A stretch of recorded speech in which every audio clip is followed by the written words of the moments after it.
Local News Live, a production of AOC Community Media in partnership with The Advocate. The music you're listening to is Chapstick by Bradley27, one of the artists over at Dig CC Mixter, the place where we get all our music. That's the screen you're seeing now. You can check out digccmixter.org if you have any music needs for your production. And if you have any acting, voiceover, teaching needs, news reading needs, you can call on this man, Bruce Cohen, our volunteer newsreader, every day. And I don't know if you can really call on him or not, but I know he has been a reliable source for us. Good morning, Bruce. Well, thank you so much for that wonderful intro, my friend Matt. And you definitely can call on me. Excellent. Well, I am actually a licensed coach for performing arts, but that's another day, another time. Another day, another time. Today I'm going to listen to you read the news to us from The Advocate this morning, and thank you so much for doing that, Bruce. I appreciate it, Matt. Well, good morning, Katiana. Of course, we were all waiting for that tropical storm Cristobal to impact us, and it did just a little bit. And so we're going to read a story this morning. It did hit other parts of the state, so we're going to read about that. Acadiana sees relative calm. Storm makes landfall near Grand Isle, travels over New Orleans region by Mark Schiffelstein.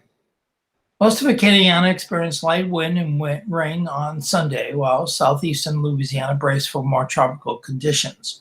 Tropical storm Cristobal slowed to only 5 miles per hour on Sunday afternoon on its northerly trek to a landfall just west of Grand Isle, guaranteeing more time for its outer bands to take the Louisiana coastline with heavy rain and tropical storm force winds, and to push storm surge onto the shore.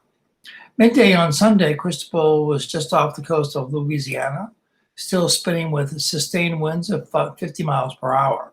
The slow speed delayed landfall until late Sunday afternoon.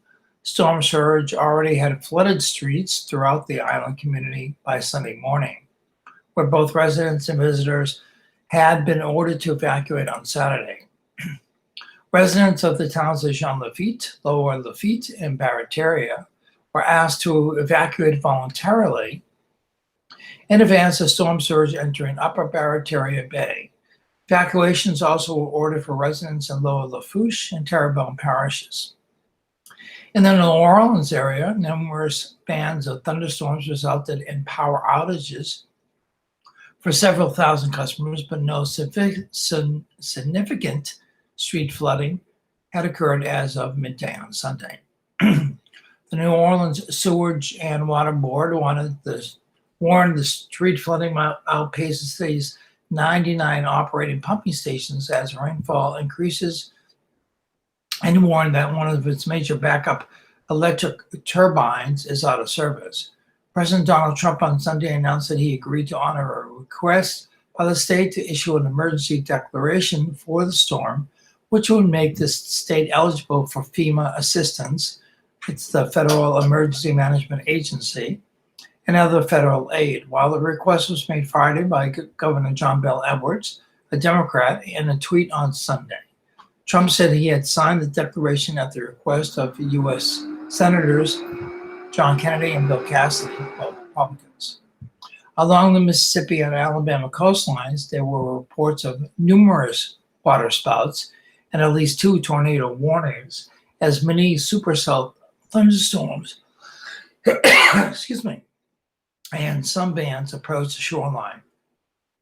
Data from NOAA Doppler radars and offshore oil platforms indicate that Cristobal's maximum sustained winds remained near 50 miles per hour with higher gusts.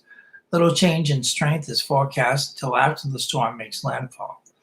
Tropical storm force winds extend outward up to 205 miles, mainly to the east of Centurion at midday Sunday, and oil rig 80 miles south of Mobile, Alabama, reported sustained winds of 58 miles per hour and a gust of 64 miles per hour. At 1 p.m., Lakefront Airport in New Orleans experienced gusts at 43 miles per hour, while Houma saw gusts as high as 32 miles per hour earlier. A tropical storm warning remains in effect for all southeastern Louisiana, extending west to Intracoastal City and Vermilion Parish. A storm surge warning is in effect for coastal areas from the mouth of the Mississippi River to Ocean Springs, Mississippi, and a storm surge watch is in effect from east of Morgan City to the mouth of the Mississippi. The National Weather Service's Weather Prediction Center continued to warn that Cristobal's rain bands over southeastern Louisiana and southern Mississippi could deliver hourly rain totals greater than 1.5 inches, with rain totals of 2 to 4 inches likely and greater amounts of possible, which is likely to produce flash flooding. And forecasters with the National Weather Service mobile office warn that southeast Mississippi and southwest Alabama could see close to 12 inches of rain through Monday. On Sunday morning, storm surge also covered US 90 in Biloxi, with up to 8 inches of water in both lanes blocking traffic. In Louisiana, forecasters also warned that the heavy rains could swell bayous and streams out of their banks and issue precautionary flood warnings along several of the waterways. So I hope you all stay safe, at least we did here in this area. And I just want to read an update story. Lafayette Utility System has issued a boil water advisory for residents and businesses in the area between I-10 and LA 1252 and between Moss Street and LA 354. Due to a water line break on an LUS water line, water pressure dropped significantly this morning. Crews have isolated the issue and water pressure should be resumed to normal. LUS is recommending a boil water advisory for the designated areas. Approximately 1,000 customers were affected, LUS estimates. As a precaution, customers in the affected area need to vigorously boil their water for at least 1 full minute prior to drinking, making ice, brushing teeth, using it for food prep, or rinsing food.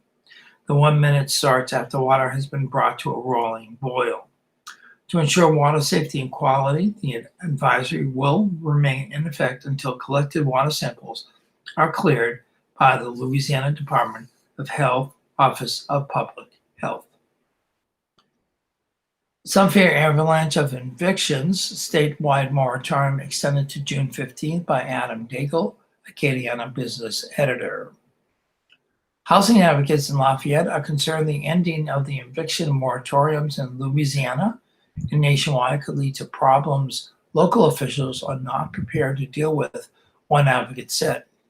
Statewide moratorium on evictions and foreclosures following the coronavirus shutdown was set to expire Friday until Governor John Bel Edwards extended it late Thursday to June 15th, while the federal moratorium, which covers any dwelling that receives federal assistance or a dwelling that has a federal mortgage, is set to expire next month.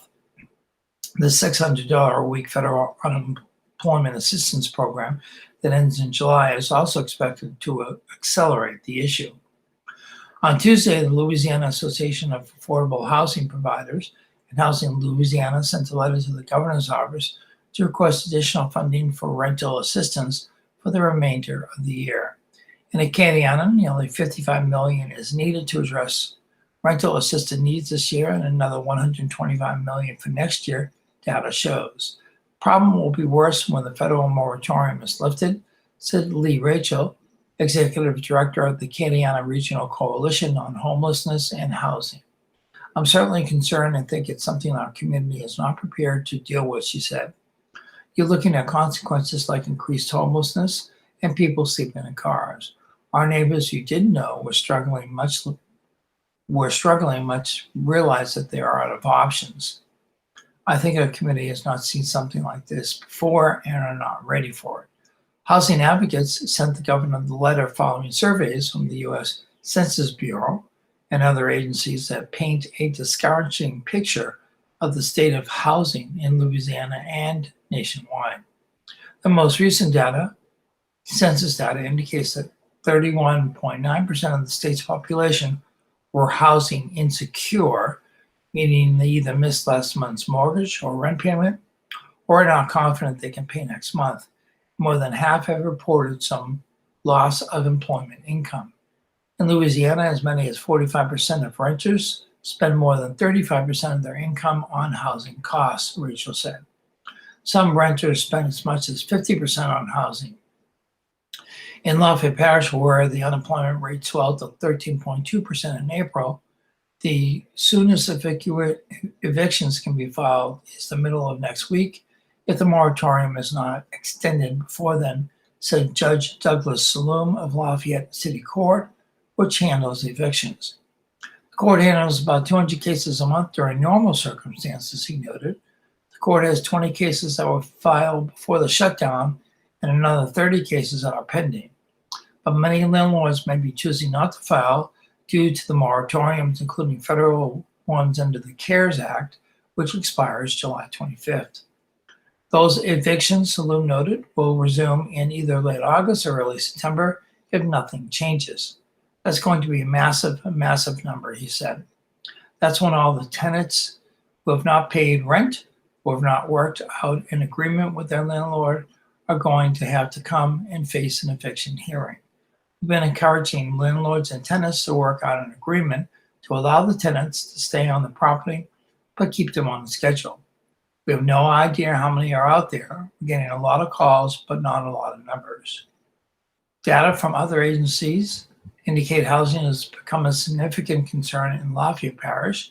Data from Lafayette Consolidated Government last month indicated 925 residents reached out to the 211 helpline with questions about housing and shelter since March 11th, with calls increasing after April 15th. Lafayette Utility Services, or LUS, reported in early May it had 5,000 businesses and residential customers who were so far behind on their payments that under normal circumstances their services would have been disconnected. At Catholic Charities of Acadiana, which gives money to families facing evictions or utility disconnects, the funding dedicated to those causes would be near enough to meet the demand, Communications Coordinator Ben Broussard said. Won't be near enough. The agency is calling on people to contribute. We are responding to a disaster, Broussard said. We are going to need money to help people stay in their homes. It's going to be insurmountable. So many of us have family support and safety nets, but when you don't have those things and have nowhere to turn, you're in a bind and you need real assistance. Property owners and tenants should have begun dialogue about a payment plan if the tenant has trouble paying rent, Saloom said. Phil Deve, owner of Frontline, a real estate group, which owns several rental properties in Lafayette, said his company notified tenants they could set up a payment plan if they're experiencing a job loss or other financial hardships due to COVID-19. Most landlords in Lafayette, he said, are taking the same approach, and lenders are taking that approach with the property owners. When there has been conversation and dialogue, there's been help, Deve said. The worst thing a tenant can do is cut communications. At that point, you're taking the position that you're not going to do anything to pay your rent. That's not the right approach. We're all in this mess together, and we've all got to get out of it together. Property owners, too, must be aware of the process, particularly if their property falls under the CARES Act moratorium. Any property connected to a federally backed mortgage will qualify, and the court is requiring an affidavit from property owners certifying that the property does not qualify, Saloom said. The federal moratorium, he noted, could also be extended. They really need to look at the CARES Act, Saloom said. If they evict everybody, or if they evict somebody wrongfully, it opens up more trouble for them than the rent they are losing. We are preaching, be cautious, be patient, and don't shoot the messenger. Okay, let's look at public service announcements for this morning. We'll have a couple here, and we'll break for the news, and then a couple more later in the broadcast. Vitalant begins testing all blood donations for antibodies to COVID-19. Dual benefit. Donors learn their antibody status, and patients receive critically needed blood. Vitalant became the first national blood bank to test all blood donations for antibodies to SARS-CoV-2, which leads to the COVID-19 virus, the coronavirus that causes COVID-19. The nation's largest independent nonprofit blood collector, serving hospital patients in South Louisiana, is providing the test results to donors who complete successful blood donations, which are critically needed now. The antibody test authorized by the FDA, or the Food and Drug Administration, will indicate if the donor's immune system has produced antibodies to the virus, regardless of whether they ever showed symptoms. It is possible that over time, the broad use of antibody tests and clinical follow-up will provide the medical community with more information on whether a person who has recovered from COVID-19 is at a lower risk of infection, and if so, for how long. For more information, visit vitalant.org/COVID-free. Donors are urged to get blood as soon as possible. Appointments are strongly recommended, so visit Vitalant, that's VITALANT.org, or call 877-258-4825. That's 877-258-4825 to be a donor. AOC teams up with the United Way of Acadiana for Learn United. The United Way of Acadiana has teamed up with AOC and other local educational groups for Learn United, bridging the digital gap to provide educational resources for households that don't have internet but do have a television. The Learn United program is weekdays from 8 to 2 on AOC 2 and then Cox 16 and LUS 4, and streaming at aocinc.org/watch. For the daily schedules and to submit content for the program, visit the United Way of Acadiana website, unitedwayofacadiana.org/learn-united. Okay, going back into the news. Federal aid to fund computers, sanitation stations. Lafayette Parish Schools awarded over $10 million by Katie Gagliano. Lafayette Parish School System is earmarking several $million in federal relief funding to purchase computers for students and school sanitation stations as administrators prepare for an uncertain fall semester amid the ongoing coronavirus pandemic. Louisiana K-12 schools received $287 million in federal aid as part of the Elementary and Secondary School Emergency Relief Fund and the Coronavirus Aid, Relief, and Economic Security Act. Most funds were distributed to local school districts and education agencies, while $27 million have been set aside for a targeted grant program, a Louisiana Department of Education release said. Lafayette Parish received $10.29 million from the initial allocation, a state breakdown stated. The funds were divided up using Title I funding guidelines. Title I is a targeted federal assistance program that provides funds to schools that serve higher populations of low-income students. Catherine Posniak, Louisiana Department of Education Assistant Superintendent of Fiscal Operations and Federal Support, said. Last year, Lafayette Parish received 3.99% of the state's total Title I funding, and in turn received 3.99% of the state's CARES Act allocation, she said. While the CARES Act funding is not limited to expenses for high-need students, following the Title I formula was an expedient way to ensure relief reached areas most likely in need without developing laborious new evaluation protocol. There is need everywhere, but there is going to be greater need where there are families below the poverty line, Posniak said. The Louisiana Department of Education released guidance for the funding's use under the banner Strong Start 2020, calling on school districts to mitigate access disparities and performance gaps anticipated in the fall by making plans for student technology needs, virtual learning, and flexible teaching and communication models. Applications of the funds is remarkably flexible compared to the other federal funding programs and grant opportunities, LPSS Director of Federal Programs Latika McGee said. The broad application allows the school district to address student safety and security across the board rather than focusing solely on academic needs, she said. But freedom is a financial relief as a school district continues to assess the financial impacts of the COVID-19 pandemic and possible revenue losses from lower than budgeted tax collections. Funding these high-cost, unanticipated needs from existing funding sources would be an incredible burden, McKee said. It will be quite a burden on districts to come up with that funding. Money is finite in a school system, and that would mean restructuring some expenditures that we already had planned, possibly eliminating positions and not being able to purchase content-specific materials and supplies, she said. Roughly $7 million of Lafayette's allotment is being used across several high-priority categories, including $1.1 million for teachers' professional development, $1.8 million for core subject academic materials, $1.5 million for student devices, $800,000 for Wi-Fi and student connectivity, $626,000 for sanitation training and supplies, $350,000 for assistive technology and other needs for students with disabilities, and $860,000 on other expenses, McKee said. Roughly $1.5 million is being spread across lesser priority items and will cover indirect costs for administering the grant program, she said. A line item breakdown of planned expenditures was not available for the school system on Thursday.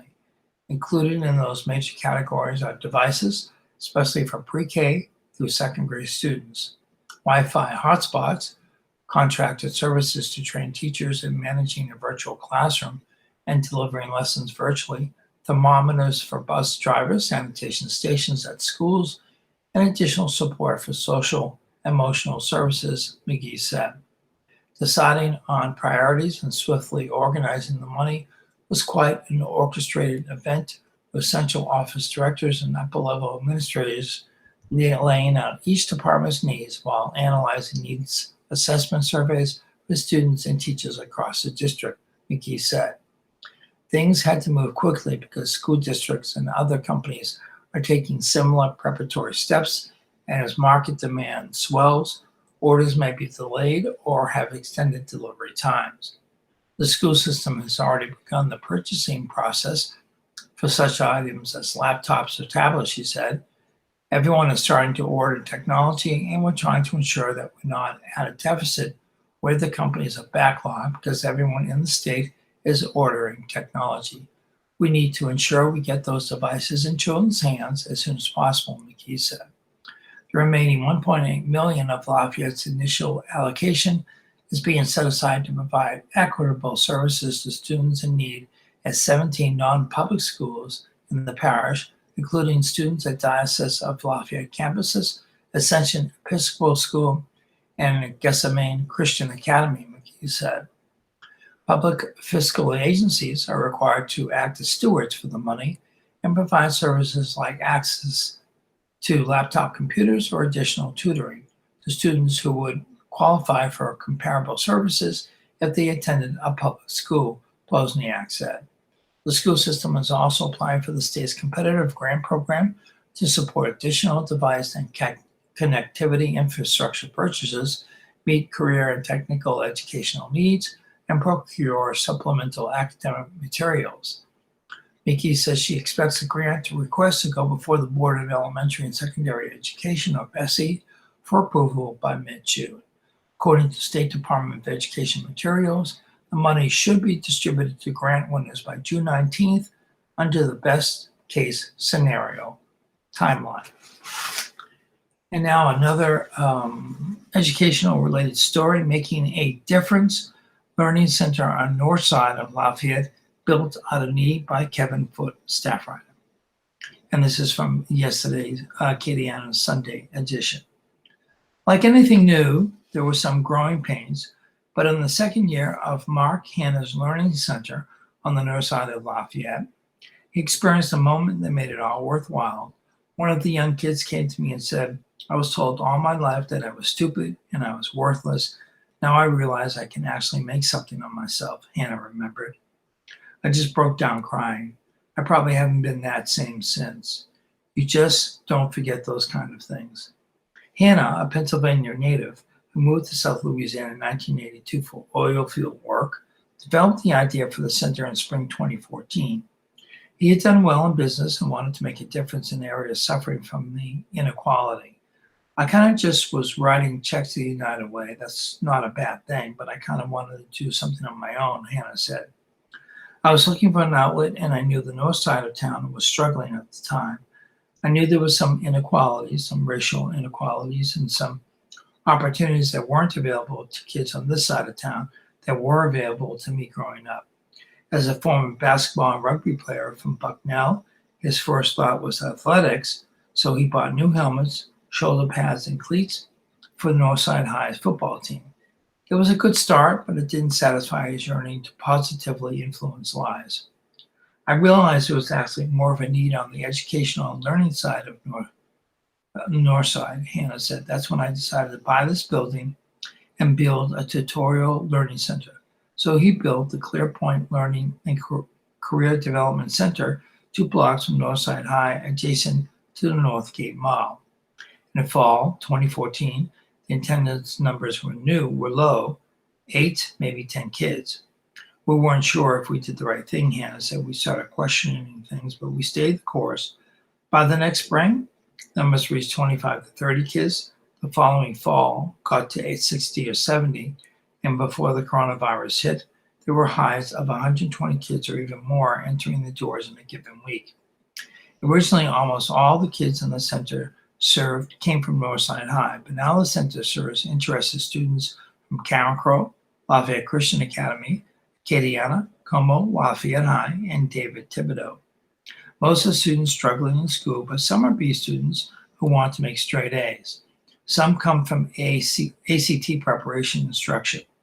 The center, which plans on reopening as soon as school returns in August, is open from 3 to 8 p.m. each weekday, and it is open to high school students from any school. The center includes a kitchen, 4 classrooms, and a giant recreation room filled with video games, pool, and foosball tables, and other access to socialize. Every student must receive at least 1 hour of tutoring on each day's visit. Meals are also served 3 days a week. The Family Church, Our Savior's Church, and St. Barnabas all provide help with food and such extras as holiday gift program. The tutors primarily come from the University of Louisiana Lafayette, mostly math and engineering students who are paid $12 an hour. That gives some consistency to the kids, said Rachel Falk, who designed the current curriculum and runs the center each day. Them knowing that the person is going to be there every single time matters to them. When you have volunteers, there's not much of a commitment, and if they leave, a kid might feel abandoned, and we try to keep them from feeling that way. We have kids that already feel abandoned in so many different ways. Falk said the center is meant to complement the high schools, which work with Clearport by handing out flyers about the center as an option. Falk says she encourages kids to take advantage of tutoring opportunities for the school in addition to their center. Our adult to child ratio is low, which allows us to have personal connections with the kids, Falk said. At school, they're in a classroom with 25 to 26 people, so it's tough to connect in an hour. And when they get home, there's always a conflict between parents and teenagers because they're in that transition phase, so we've got to be that other mentor that's not their parent. They feel comfortable talking about relationships because they know we won't judge them and will give them good advice. We've worked to build their trust. The center also provides prayer and religious instructions for any students who request it, as well as lessons in social skills. Falk also hopes to expand the center's mentoring program. Parents can't always provide that, Falk said. If a kid wants to be an engineer, I know my mom would never have an idea of what to do. Hannah said of the 23 minors that I regularly attended the program last year, all advanced to some form of higher education. I grew up in a poor town and there was always racial disparity, Hannah said. Unfortunately, in Louisiana, it just seems to be more prevalent that Black kids aren't getting the opportunities they should be getting. It was something I always had in my heart, and if I ever made it one day, I wanted to change some lives. and his dream now extends to adding 3 more such centers, especially in places like Opelousas and Abbeville, over the next decade. He encourages anyone with means who wants to make a difference to help the cause. You want to help out and make a difference? This is a great way to do it, he said. That's a very touching story. There are some good people out there, folks. There's some good people out there doing good things. Okay, we're getting pretty close to we're at the half-hour mark, so I'm going to read a couple more PSAs, and then we'll get on to our day in history and our zodiac or horoscope for the day. Excuse me. Keeping calm with the COVID hotline. If you're getting overwhelmed with stress, fear, and anxiety about the pandemic, there is a special Keeping Calm with the COVID hotline you can call. It's connected to trained, compassionate counselors who can offer support and who can direct you to mental health and substance abuse counseling services, hopefully in your area. Trained counselors available 24/7. All calls are confidential. Call 866-310-7977. That's 866-310-7977.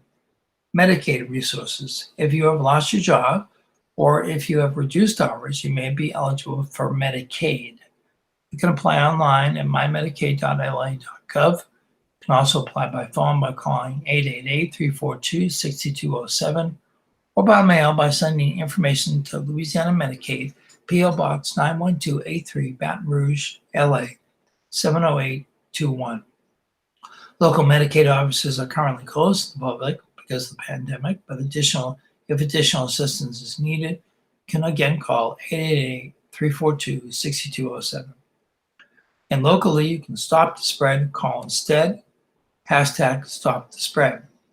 For the latest COVID-19 updates and information, visit 311 Lafayette.services. If you call 311, you get volunteers who can assist with medical professionals who can answer your questions about COVID-19 and determine if you need to get screened. You can also call 311 and press option 2 if you're a business owner or employee or are looking for a job to get information about applying for small business recovery loans, apply for unemployment benefits, and related programs. LEDA, individuals whose hours are being reduced at work or have been laid off from employment may qualify for unemployment insurance benefits. If you're attempting to apply for unemployment insurance and are not able to access an existing online account or need help resetting your work, call Lafayette's Acadiana Workforce Solutions Office at 337-262-5601. Due to high call volume, some calls may not be answered immediately. Call again at a later time or contact one of Louisiana's other local offices for assistance. In addition to unemployment insurance benefits, individuals looking for supplemental income can consider local employment opportunities with businesses who are seeking temporary, part-time, and full-time workers by visiting the COVID-19 Help Wanted resource page at lafayette.org/helpwanted or LEDA's virtual job fair page with local businesses seeking to hire local candidates for full-time employment opportunities at lafayette.org/jobs. Getting back into the news, like going back in time, family shares history of Youngsville home that's compared to Amityville Horror by Megan Wyatt. A Youngsville home that's being moved to make way for a new development has gotten international attention after ghost hunters called it the worst place they've stayed in and compared it to the Amityville Horror House. But the great-granddaughter of the woman thought to haunt a Youngsville home doesn't want her family's property remembered that way. It's upsetting because we don't want that connection on this house or connotation on this house, said Don Bellette de Cluet. It was a very loving house. Nobody was killed, murdered, raped, or anything there. And you don't want that connotation tied to your family, you know? It's best remembered in the community as the location of Grandview Nursery, which the Cluet's grandfather started and where her dad and brother worked until the early 1990s. When the economic downturn came in the 80s, they lost it all, the Cluet said. It was picked up by the bank and then Doug Ashley bought it. It wasn't developed for years. They couldn't do much with it.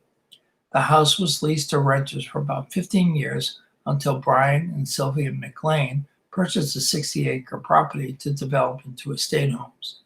Taken about 2 years for the McLeans to preserve trees and divide the property into lots, and now that they're preparing to build homes, they've offered to give the haunted house away to anyone who can move and restore it.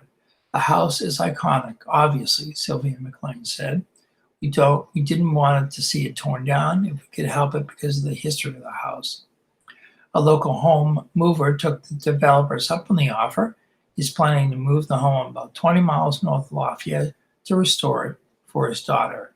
DeCluett says she is happy the house will remain intact and be enjoyed by a new family.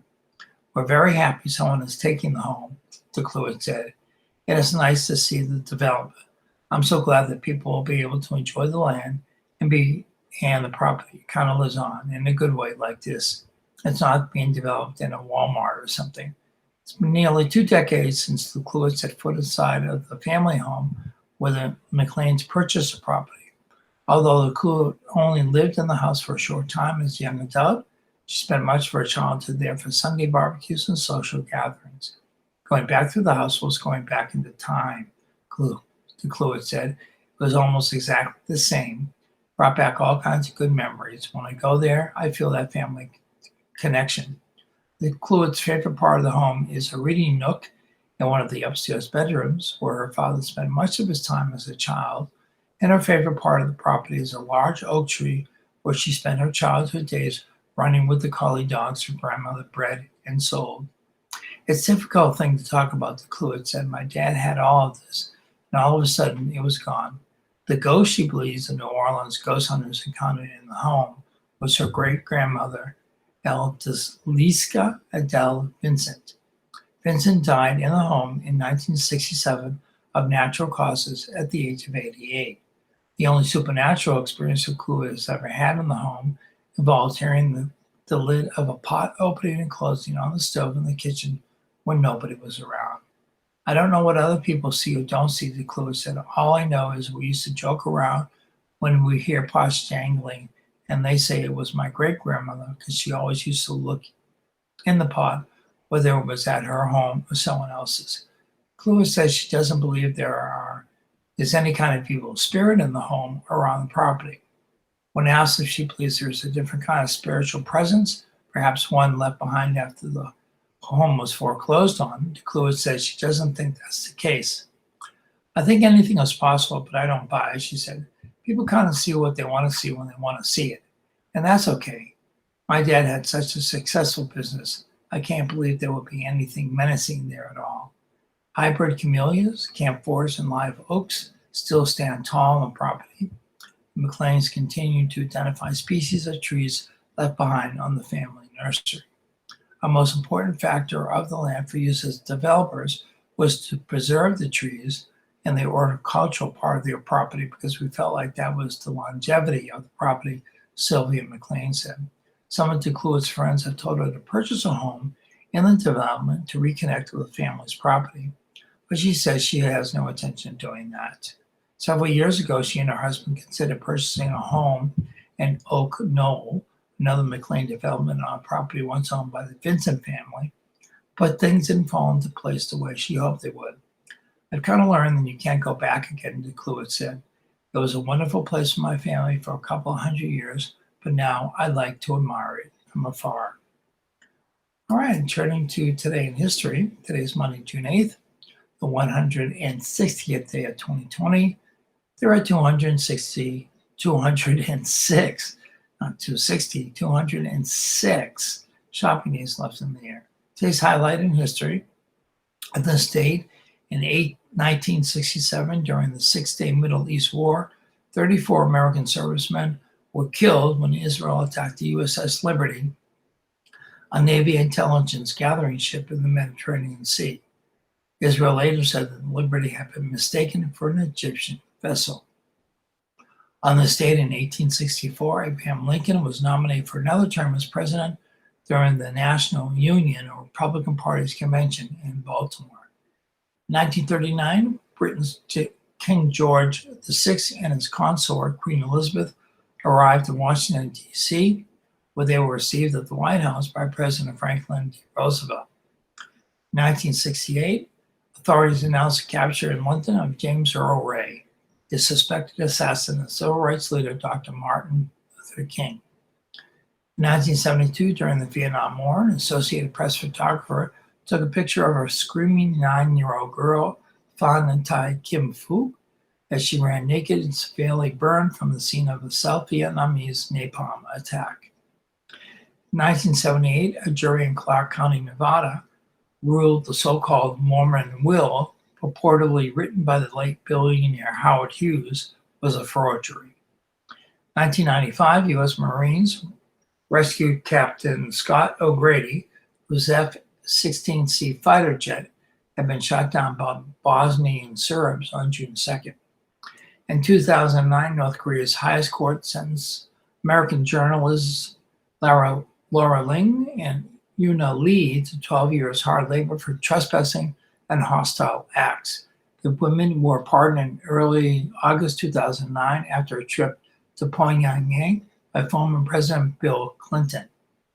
In 2018, celebrity chef, author, and CNN host Anthony Bourdain was found dead in his hotel room in eastern France in what authorities determined was a suicide. 10 years ago, in high-profile Republican state primaries, Meg Whitman won the nomination for California governor, while Carly Fiorina got the nod to oppose three-term Democratic Senator Barbara Boxer. In Nevada, Sharon Engel won the right to oppose Senate Majority Leader Harry Reid. All three ended up losing their respective contests. South Carolina political unknown Alvin Green won the Democratic primary to challenge U.S. Senator Jim DeMint. Green lost in November. 5 years ago, acknowledging setbacks, President Barack Obama said at the close of a G7 summit in Germany that the United States still lacked a complete strategy for training Iraq forces to fight the Islamic State. 1 year ago, eighth-seeded Ash Barty won her first major tennis championship, beating Markina Vodorozova in the French Open women's final. Today's birthdays: actor James Doran is 84. Singer Nancy Sinatra, from Frank Sinatra's daughter, is 80 years old. Boz Scaggs, great musician, 76. Actress Sonia Braga is 70. Country musician Tony Rice is 69. Rock singer Bonnie Tyler is Total Eclipse of the Heart, if you remember that. You might not. 69. Actor Griffin Dunn, 65. Delbert creator Scott Adams is 63. Actor-director Keenan Ivory Wayans is 62. Rhythm and blues singer Doris Pearson from the group Five Stars, 54. Actress Juliana Margolis is 53. And former U.S. Representative Gabrielle Giffords, Democrat from Arizona, is 50. The thought for today: love hath no psychic for a grief too deep. Quote by Robert Nathan, American author and poet, 1894 to 1985. Right, getting back into the news, Louisiana energy slump expected to last years. Oil and gas, LNG, industrial construction sectors hit by economic slowdown by Christian Mossbrucker. A lull of industrial construction in Louisiana could stretch out several years, with some proposed projects likely being postponed or even canceled. Oh, I didn't do the Zodiac, sorry. Let's do the Zodiac. Geminis, do what makes you happy. Stop subjecting yourself to people who bring you down. Be gracious, but know when to walk away from a situation that's detrimental to your well-being. Cancers, a small change can make your life easier. Be inventive, and you'll find a way to make an improvement that will help you excel, live, and learn. Leos, be realistic and listen to your inner voice. Uncertainty should be considered a signal to take a breather and become a spectator until you are confident you can be successful. Virgos, my birth sign, set your goal and proceed. Take note of what others have to offer, but always be aware of the financial and emotional costs involved before you decide to work in tandem. Libras, keep an open mind. A physical challenge will encourage you to take better care of yourself. Understanding what's better for you will help you say no to someone pushing lousy advice. Scorpios, consider what will improve your life and then plan your strategy. Handling your personal and financial fears intelligently will help you let go of the past and move forward with optimism. Sagittarius, do what's necessary and don't look back. Arguing will be a waste of time. People will be with you, against you, regardless of what you do. Choose what suits you best. Capricorns, be the mastermind behind the changes you want to make. Use persuasion and enthusiastic persistence to talk others into seeing things your way. A domestic change will ease your mind. Aquarius, positive change at home will bring you closer to someone you love. Distance yourself from troublemakers or anyone interfering in your personal affairs. Choose love over chaos. Pisces, you'll be eager to get things done, but first begin putting a plan in place. Being ill-prepared will leave room for error. Rely on intelligence over brute force. Aries, your actions will make a difference.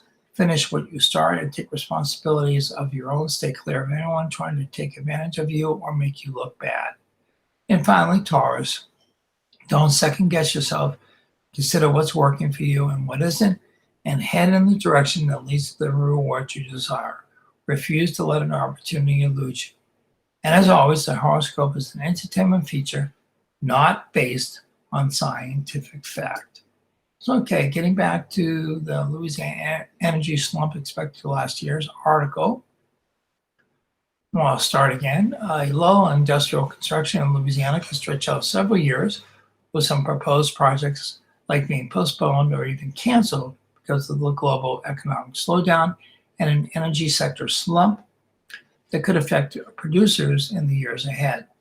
David Dismukes, who runs the LSU Center for Energy Studies, told business owners on a call hosted by the Baton Rouge Area Chamber the outlook is not bright for energy producers and related industries, at least until 2025. He said a lull in industrial construction that set in last year after the completion of numerous multi-billion-dollar projects will continue until there is more demand for crude oil and petrochemical projects following the economic downturn triggered by the coronavirus pandemic. Dismukes estimates that only about $131 billion may come to fruition out of $195 billion of the energy manufacturing and export capital investments that were expected to occur between 2019 and 2029 along the Gulf Coast. In Louisiana, during that same period, only about $82 billion of the $116 billion in projected investment is expected to be completed, a big portion of that tied to proposed liquefied natural gas terminals. Of the $88 billion in LNG investments anticipated, only about $55 billion in LNG projects might actually happen. Dismukes said on top of $27.6 billion in other industrial projects expected to continue. The potential for more than a dozen large-scale LNG projects is much less likely, at least until 2025, he said. Buyers of LNG overseas have already canceled 20 tanker shiploads in June and July. It's expected that 125 tankers from the U.S. might be canceled by the end of the summer. There's not enough need for natural gas globally. All the cargoes have slowed down pretty dramatically, Dismukes said. The incremental capital investment in 2022 and 2025, that's probably not going to be the case now. I think you're going to see a lot of projects that are getting canceled or having problems. As for energy producers, crude oil futures briefly fell below $0 several weeks ago as demand for fuels plummeted amid stay-at-home orders around the globe to control the spread of the coronavirus. Storage became an issue for a glut of oil on the market, with some countries agreeing since then to limit oil production in world economies gradually reopening. The price of the U.S. benchmark oil has rebounded to about $40 per barrel. Existing debt is the biggest challenge for oil and gas businesses during the current recession. For example, in 2014, Chesapeake Energy had a debt ratio of 38.9%, which grew to 113% by 2016 and was 94.3% in 2019. When a company has more than 100% in debt ratio, it owes more than the business is worth. After the downturn in 2014, many companies were able to renegotiate service contracts, but that's not likely the case this time around. Natural gas production across the U.S. fell more due to the coronavirus pandemic than during the 2014 oil price crash, a difference between 8 and 5%, respectively. Natural gas prices are down 30% compared with January. Okay. Virus spreading in female inmate dorms, women's facilities crowded after the 2016 flood by Leah Skeen. In one massive room filled with rows of metal bunk beds about an arm's length apart, 70 women share 3 toilets and 4 sinks. There's no such thing as social distancing inside the female prison dorms that have become inundated with coronavirus cases. The high case numbers have prompted Department of Public Salary and Corrections officials to conduct mass testing of the state's 2 female prison facilities over the past several weeks. At one, 87% of inmates in one building tested positive for coronavirus. The rate at another was more than 60%. Many cases were asymptomatic. Meanwhile, Louisiana men's prisons appear to have so far avoided such major outbreaks. The limited testing of those facilities could obscure the scope of the problem. Officials said mass testing has not been conducted among male prisoners because case counts haven't been high enough. Of course, that could change in the future. Male prisoners who do not test positive are often moved to individual cells or into other isolated areas, but those options are less widely available in the women's facilities, the wardens have said. That's because much of Louisiana's female prison population has been housed in more densely packed temporary accommodations since the state's only prison for women flooded in 2016 and left more than 1,000 inmates displaced. Women make up just 5% of Louisiana's 32,000 state prisoners, about 1,600 statewide. Hundreds of displaced female prisoners are now split between a former men's prisons building at Elaine Hunt Correctional Center in St. Gabriel and the old Jetson Center for the Youth in Baker. A year ago, before the coronavirus pandemic, the Louisiana Correctional Institute for Women's Warden had complained that temporary accommodations at Hunt were unsuitable. These women are likely living on top of one another, Frederick Boutte said then. In comparison to other state facilities, these women are jammed up.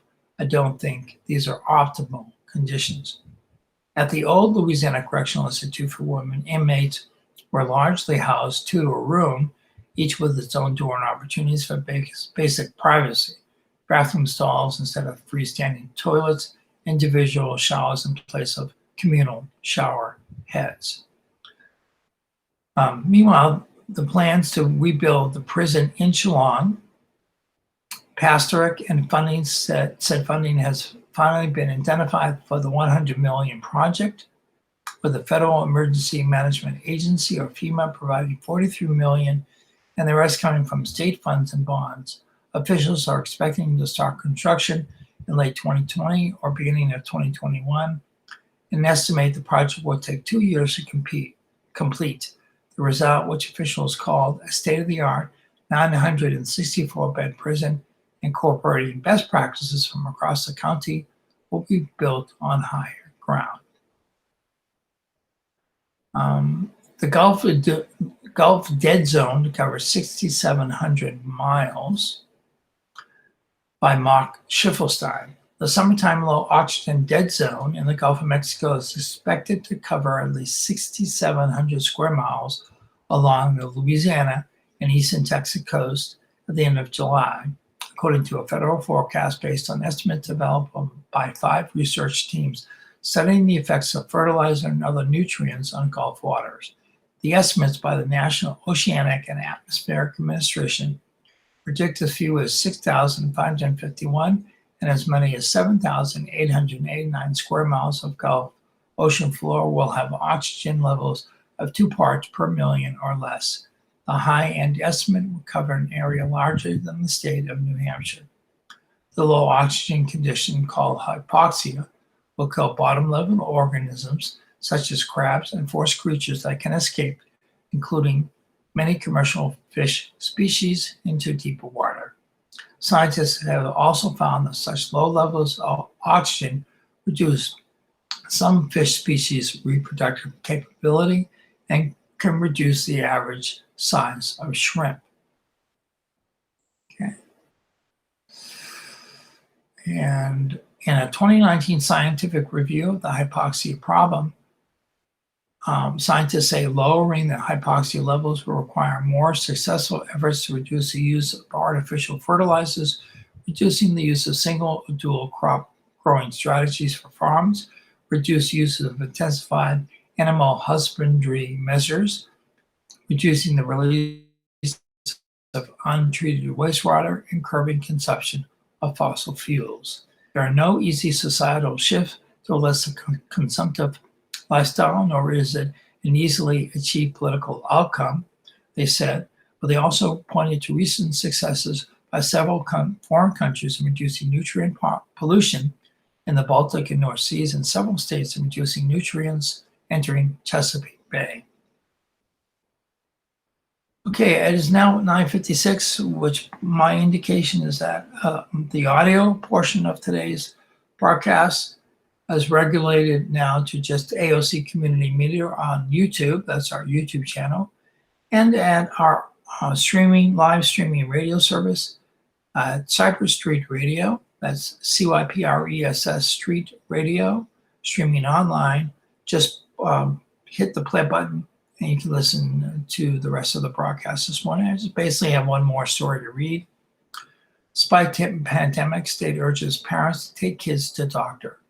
Visits for wellness and vaccinations important for future health, staff report. Understandably, parents have been reluctant to bring their babies to the doctor for vaccinations and wellness visits during the lockdown caused by the coronavirus pandemic. Data from both the Louisiana Department of Health and the Federal Centers for Disease Control and Prevention show a sharp drop in vaccine orders from January through April, according to information from the state.